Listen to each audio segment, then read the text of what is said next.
Welcome back to Gacha Racing 18 does a random video, not about racing, for episode 2 of a series I never meant to start. Whoopsies.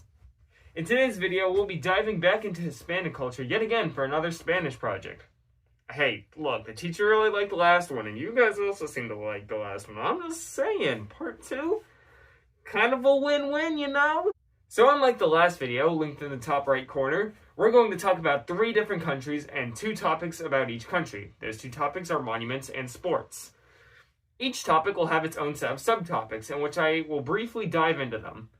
Another thing I'm going to mention is that both Spain and Mexico both have sections about motorsports. In those sections, I have selected a track or 2, which I will take you, the viewer, through every turn of the course. As Spanish teacher, if you would like to skip these sections, I'll provide a timestamp of where to skip them. I know you have a lot of other students and a lot of other things to do and a lot of other things to read, so you can skip those if you want. And finally, in the description down below, I will link each and every single one of my sources, along with my written summary of findings that includes an explanation of the thoughts, beliefs, and attitudes surrounding the chosen cultural topics, as well as compares and contrasts similarities and differences between each of my chosen countries. Have fun, future not videoing me. I hate you video recording me. Vámonos! Let's go to Spain!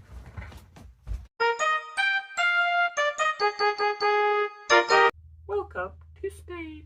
Ah, we made it to Spain. And look, our very first monument, the Magic Fountain of Magic. Here we are, in the middle of Barcelona, next to this fountain gushing beautiful spouts of water. Disculpe, que la pasa a la gente? No lo sabías? Hay una sequela. Well, sadly Barcelona is going through a drought at the moment, but when it's not in a literal emergency phase of conserving water and using water-saving measures because of it, the Magic Fountain can produce around 7 billion light and water combinations, according to the website. Back in 1929, Carlos Bigas created this work of art, where the old 4 columns once stood a year before. The organizers of the 1929 International Expo wanted something really special for the audience, so Charles Bigas came up with a colossal, daring, and costly plan. And oh boy was it. All of that work paid off, however, as it would become beloved by many in the city. It went through a few adjustments throughout its life, many improvements of how the water worked, how the lighting worked, how the sound worked, and fixing it up when fountains 4 and 3 stopped working. I kid you not, the site literally just says, in 1972 and 1975, fountains 4 and 3, respectively, stopped working, with no extra context. And I feel like that makes the fountains a little personal. I too just want to stop working for no reason sometimes. The fountains were shown off to millions of people in the 1992 Olympic Games, after which it would be briefly replaced by a laser show. This was done as the operators wanted to make many repairs, as well as work on making the fountains a little bit more environmentally friendly. It was reopened on the 23rd of June in 1998. When they're open, these shows are known as must-see spectaculars. They're free to the public as well. Well, hey, we can always come back next year. And besides, that's not the only cool thing to see in Spain. Let's go to the capital city of Madrid. Wow, we're in Madrid. Magic. Anyways, you want to see a really cool castle that's behind me? No? Well, maybe put down your tic-tac-toes, the snapbooks, and the Insta-yachts and experience the world.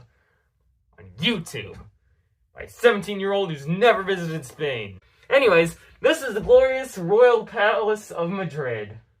Back in the days of the 18th century, the Royal Palace of Madrid was built under King Philip V's rule.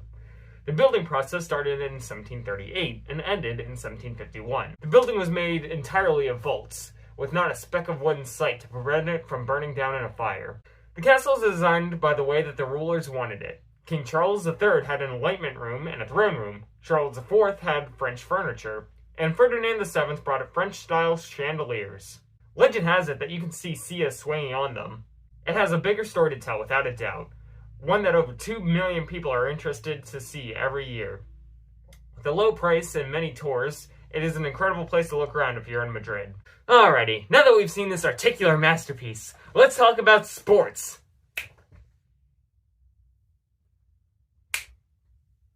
Huh, that normally works. Oh well, we could take a taxi, which is Spanish for taxi. I'm being serious. It's the same thing. Take us to the Ascari Race Resort, por favor. Sure thing, I hope you don't mind if I play the football match on the radio. Not at all. You'll find that soccer is a major sport in many Hispanic cultures, and it's definitely a big one in Spain. In fact, the official website has a whole bunch of history split up into different chapters on its history page, which is loosely translated by Google. The team made its first debut in the 1920 Antwerp Olympics, in which the team would get a silver medal using their Spanish Fury style of playing. This was the foundation of the fan base that would begin to grow, but a few years later, after the invincible team won their silver, they slowly began to fade. Lack of consistent games, newer players joining the team, and salary issues plagued them. This began the narrative of failure, but with a new coach change, things started to look up. Spain started winning games left and right, and even made it to the World Cup, in which they were shortly defeated in. After that, the Civil War broke out and stopped everything in Spanish life. After the Civil War, Spain would rebuild their team and would continue to play to this day. Like, no, seriously, as I'm writing this and as I'm saying this, Spain has a game on March 22nd, which is today when I'm recording this, at 9 p.m. Spanish Peninsular time, by the way. I don't know what that is, East Coast time, but yeah. Also, here are a bunch of awards that they've received over the years. A lot of different ones, from Olympics to World Cup.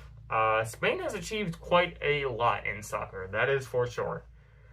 Look at all them. Wow, cool, yay! Wow, awards! I ran out of stuff to say, woo!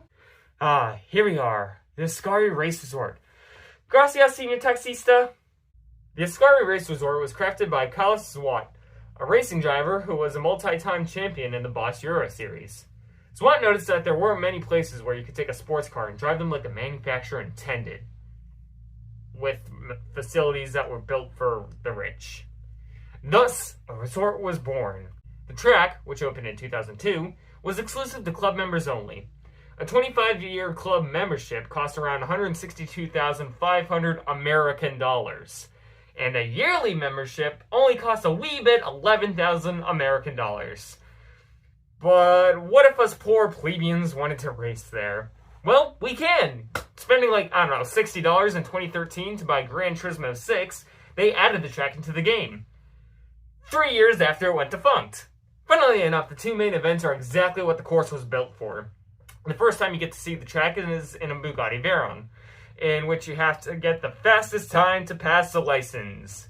And if you've never driven the Bugatti Veyron before, it doesn't turn. At all, whatsoever. It sucks. I hated that challenge so much. It was like the very last license that I hadn't got gold in.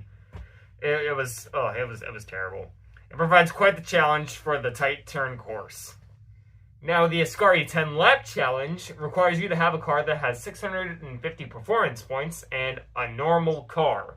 So, you cannot bring your NASCAR stock car into there. No cool race cars or anything. You get to battle other high-powered sports cars, all while conserving fuel and tires. And it is quite a hard challenge and quite a hard thing to balance. Want to take a lap around the track? Hop into my seat. No, not the one I'm sitting in. Like, the car brand. Seat. The Spanish car brand. Let's go. Alrighty, here we go. Let's take you around the Ascari course. First off, we're heading into this chicane right here. You want to brake as hard as you can, try to cut those corners as much as possible without going through the grass. And then we have this sharp left-hander, really heavy braking down into this corner. You want to make that left, but see how I'm not on the inside until I get to here. Want to make sure that we line each and every corner up properly. Want to stay on the outside until this left-hander. Little less sharp, but a lot longer than the first one. Quick right-hander, another long sweeping one, back onto a nice long straightaway, just for a little bit as we continue down this path. This car is not very good for this track, let me tell you. Nice, kind of sharp right-hander. Want to make sure we use up all the track on the exit of that corner. Stop at those cones, really sharp right-hander, kind of reminds me of the Daytona road course. And then this reminds me of the banked part of Daytona.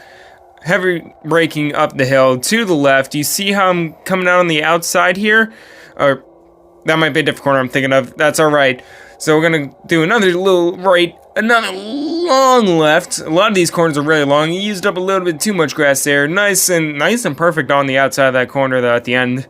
or on the outside of that straightaway, using up all the curbs, heavy braking into this sharp lefter. Using up those curbs yet again, very important. Nice long straightaway. And this one has like kind of a bend to it. I know the game like suggested me to brake there, but you really don't have to brake there. Just I used up a little too much grass there, but it's really a nice long straightaway with a crank the wheel to the right. So keep going on straight, but get ready for some heavy braking. Once we get past this little kink right here, cones again, heavy braking. Brake, brake, brake. Oh, a little bit of grass there. Sharp right. Here's another wacky set of chicanes. Cut through those. Remember, you don't have to like go in and out. Just make sure you don't touch the grass. Nice long sweeping left. Another set, or first set of S's. Maybe second, third. I don't know. So many S's. Using them a little bit too much of that track yet again. A nice little right-hander coming into our second banked corner here. Now, here we are. This is what I meant. You see how I'm on the outside right here? This time I want to be on the outside. The reason why I'm on the outside is we're setting up for this sharp left-hander here that comes out of nowhere. Heavy braking. And then a nice, really long, sweeping right-hand corner. You kind of wish it was banked. Makes you think of Daytona. Oh, wait, hold on. A little bit of a right. Kind of a bend. Yeah, we're still bending. That argues still part of the turn. And then, really, really, really nice, long, sweeping right-hand corner to the straightaway. And just for good measure, I'm going to show you guys me getting into that first chicane really sharp. Because, like, this is important right here. Getting through here. And that's lap at Ascari. Ascari isn't the only racetrack in Spain. There's also, I'm going to mispronounce every single one of these, Alpacti, Almeria, Calafat, Circuit de Barcelona, Cataluna, Circuit Ricardo Tormo, Circuito Efima Madrid, which, hold up, that is a proposed F1 track for 2026. It is yet to be real. However, there has been a street circuit in the capital city of Madrid, virtually, in the video game Gran Turismo. It's based off the real streets of Madrid. I don't know why F1 didn't use use that track. It's really good. I love that track. Anyways, there's also Gadex, Hamara, Jerez, Montajic, Motorland Argon, Navarra, Parsamoto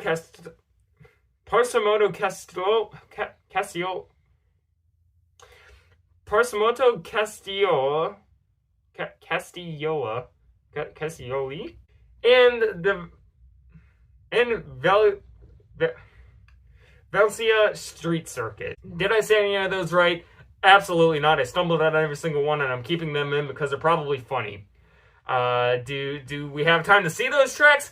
Absolutely not, because as I was blabbing about racetracks and putting pictures of said racetracks brought to you by RacingCircuits.info into your face, I booked us a flight to Honduras! Vamonos!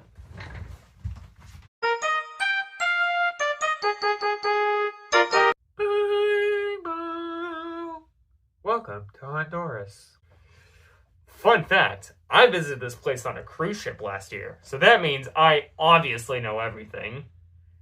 No, I didn't actually walk out on the land, but I did see it from the boat deck, so like, this is close enough. Anyways, I love how conveniently close these fictional airports are to the things I want to talk about, because here's Honduras' first monument, Fortaleza de San Fernando. Built by the Mayor of Omeo, Fortaleza de San Fernando was built to protect ships with incoming supplies from pirates and naval fleets from Spanish rivals. The fortress of San Fernando de Omeo was constructed to protect the Gulf of Hernandez as well as the port of Omeo. Its odd shape was key in battle. Its triangular shapes helped with the attacks from any angle, while the curved front helped with naval battles. It still stands to this day with little to no changes since the 18th century, and was declared a national monument by decree of number 93 of March 30th, 1959. Pretty cool, huh? Well, let's step away from the drama of wars and take a nice walk in a national park. Whoa, is that the portal from Rick and Morty? Holy cow, Lois! We're here at our next destination, Pico Bonito National Park. Pico Bonito National Park is the most famous national park in Honduras, as it is the largest. Just like Fortaleza de San Fernando, it has a triangular shape and can also be seen by the Bay Islands. It's also the most biodiverse, going over many different types of terrain, such as both wet and dry tropical forest, as well as a pine one. There are many trails throughout the park that hikers can enjoy, and since it's all nature, it's free! As previously mentioned, many Hispanic cultures love soccer, and Honduras is another one of them. According to National Geographic Kids, soccer is a very popular sport in Honduras. Honduras' football league became unstoppable in the first CONCACAF season, winning every game in its League A group. At least until it got to the Final Four, where the United States, if you believe it or not, beat them. As of late, they have played in the 2020 Olympic Games. Now, I'm not going to be able to blab about racing for a little bit. Honduras doesn't really have a big motorsports appearance. Basketball, however, is a big sport for them. According to National Geographic Kids again, basketball is played in Honduras. However, to get any kind of information, I had to go to Wikipedia. And even then, there isn't really much. The Wikipedia article literally just says, the Honduras national basketball team is the national basketball team for Honduras. They have yet to appear in the FIBA World Cup or the FIBA AmeriCup. And then it gives off a whole bunch of players' names, shows their home and away jerseys, and that's about it. The same goes for literally any other source that I've looked at. Now, okay, I'm going to step away from Project Me real quick, and I'm just going to say, I've stayed up since like 2 a.m., technically today, March 22nd. And I have a camping trip that's like coming up that I still haven't even packed for yet. And you know, I still gotta finish recording the rest of this project and edit it as well. And it's due by Sunday. I would try to find a different sport, or maybe just even a new country as a whole, because like compared to the other countries, Honduras is it doesn't have a lot of information on anything at all. But it's a little too late to do that. I don't have a lot of time to like go out and research things for a new country. So I've also been working on my Eagle Scout project as of late. I've gotten all my paperwork turned in, so at this point it's just the board review that I have to do, but that's also added some pressure onto this week. So yeah, I'm terribly sorry that I couldn't do more, both of you guys as viewers and for my Spanish teacher as well. So yeah, I'm really sorry about this, guys. I apologize for the small rain as well. So back to my project. Alrighty, I hope you're not bored of planes, trains, and racing automobiles, because we're hopping back on a plane to Mexico! And yes, I'll be talking a lot about racing there. Woo!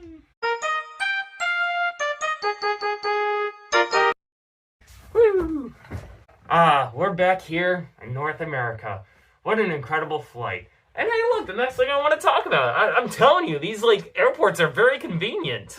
Now, if you've been to Epcot and Disney World, you've probably seen a building with similar structure to this. This is the Chichen Itza. The Chichen Itza is known as one of the most important city-states in pre-Hispanic America. It is now a well-known archaeological site.